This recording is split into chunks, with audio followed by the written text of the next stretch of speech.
Flavio Briatore is back, and he's just as controversial as he ever was. This time, it's inevitable that a young rookie will lose his seat before the season is over. I'm of course talking about Jack Doohan, who will most likely race 5 more races, and then Colapinto will take his seat. I'm sure this will happen because good old Flavio Briatore made way more controversial decisions than chucking out a rookie driver. Here are the 5 most controversial decisions by Flavio Briatore in F1. I'm Wimbo. Here's 3 seconds to leave a like.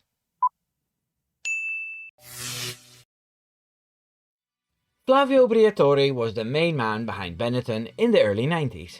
Around that time, a young German driver had raced 1 race for Jordan and impressed so much that Benetton wanted him in their car. That driver was, of course, Michael Schumacher, the man who'd win 7 championships in his career.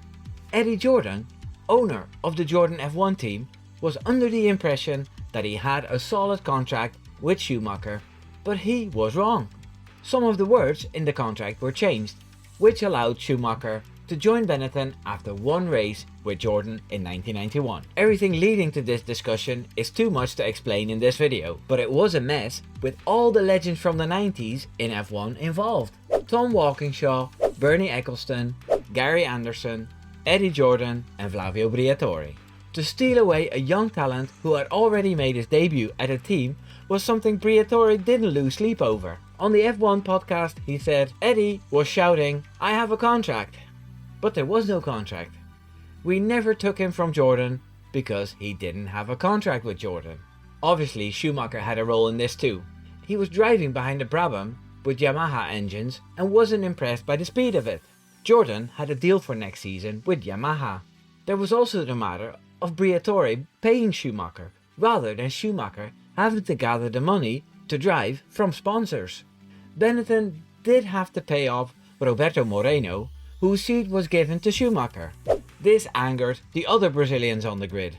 Senna and Piquet were both in agreement that it wasn't fair. It didn't stop the deal though. And Schumacher won 2 championships at Benetton. So yeah, who was right? As always, it takes 2 to tango. But Briatore won't back down if he sees an opportunity. How other people feel about it isn't that important to him. Flavio and his Benetton team were very successful in the 90s. He had Schumacher in his lineup and a few very clever people in his technical team. They won the 1995 Constructors title and they won the 1994 and 1995 Drivers titles. But the 1994 title was a dubious one. The FIA decided to implement new regulations that banned a host of driver aids, including traction control, active suspension and launch control. The Benetton cars were found to still have this software on their cars, but it wasn't clear if they had used it. Jos Verstappen, who drove for Benetton in 1994, said that Briatore knew about the software, but told him to keep quiet about it. So Briatore and his gang got away with it.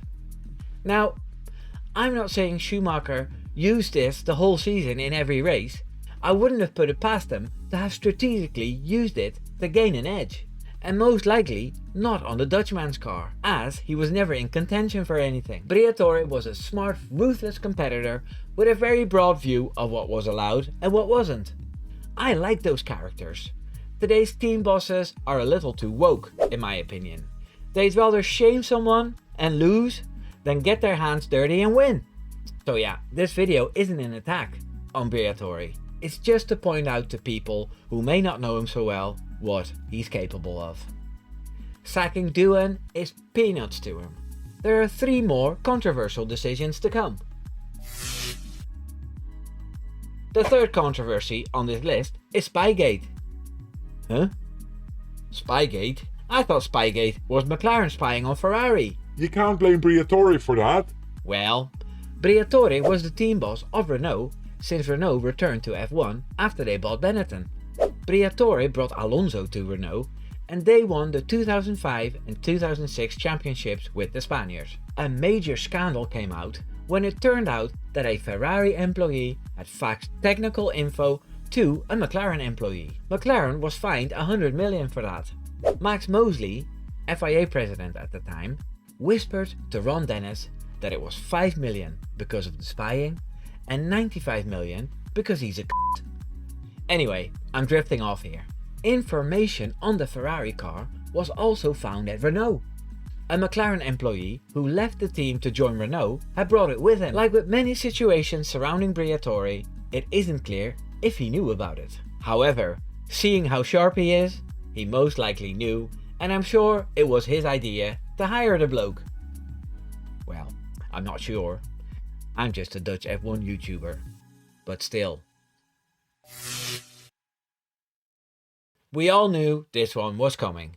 It's no surprise that the infamous Crashgate of 2008 was one of Briatore's most audacious decisions in F1. Briatore and Pat Simmons were found guilty of orchestrating Nelson Piquet Jr.'s deliberate crash during the Singapore Grand Prix to benefit Fernando Alonso. This scandal led to Briatore's lifetime ban from F1, which a French court later overturned. I love how the British media completely trashes Briatore for Crashgate, but never had a bad word for Englishman Pat Simmons, who later started working for the FIA of all places. But Flavio is persona non grata thanks to what happened. Another interesting consequence of the fraudulent race result in Singapore was that Felipe Massa lost a bunch of points due to the stress of the unscheduled pit stop, which made him lose the championship to Lewis Hamilton. Hamilton finished a lucky 5th due to Glock driving slowly on the wrong tyres. What a way to win a championship! A late safety car with a one-lap shootout is way better, especially with a spectacular late lunge. The comment section will be fun tomorrow. Okay, I drifted off again. Crashgate, Alonso's last win. Right, well, it just shows what Briatore is capable of. The team principals we have now all want to win at all costs, but letting your second driver crash on purpose isn't on their list. On to the last one. Briatore's return to F1 with Alpine. After years away, Briatore returned in 2024 as an executive advisor for Alpine, stirring debate due to his controversial past. His appointment was met with mixed reactions, with some seeing it as a strategic move to leverage his experience, while others viewed it as a slap in the face to the sport's integrity. Especially the British media was flabbergasted when they learned about Briatore returning. They couldn't believe it. For me, it made the Alpine team a lot more interesting and entertaining straight away. At the same time, Ron Dennis, the man who received a $100 million fine, was knighted in England. Go figure! In any case, Briatore's influence is noticed in the paddock, and Alpine has made some big changes already. There's more to come, no doubt. An overtake from high-tech is already predicted by many. Bringing this back to the start of the video, seeing what this man is capable of, there's no way he wouldn't demote Jack Doohan for Franco Colapinto just because it's unethical to do so. I'm sure his haters will make out like it's the worst thing ever, but Alpine didn't agree on 6 races for Doohan for nothing. Jack Doohan isn't in a position to demand anything, I'm afraid.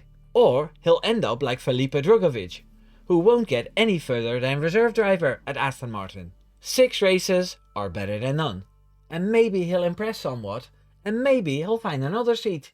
Oops, I drifted off again. Flavio Briatore's career in Formula 1 has been nothing short of a roller coaster, marked by strategic brilliance but also by decisions that shook the foundations of the sport. Whether you see him as a mastermind or a manipulator, his impact on F1 is undeniable. Thanks for watching. If you enjoyed this deep dive into F1's controversies, and if you like my rants, come and join one of my live streams on Saturday evening. The best way is to subscribe and press the notification button, so you know when it starts. Take care now. Doei doei.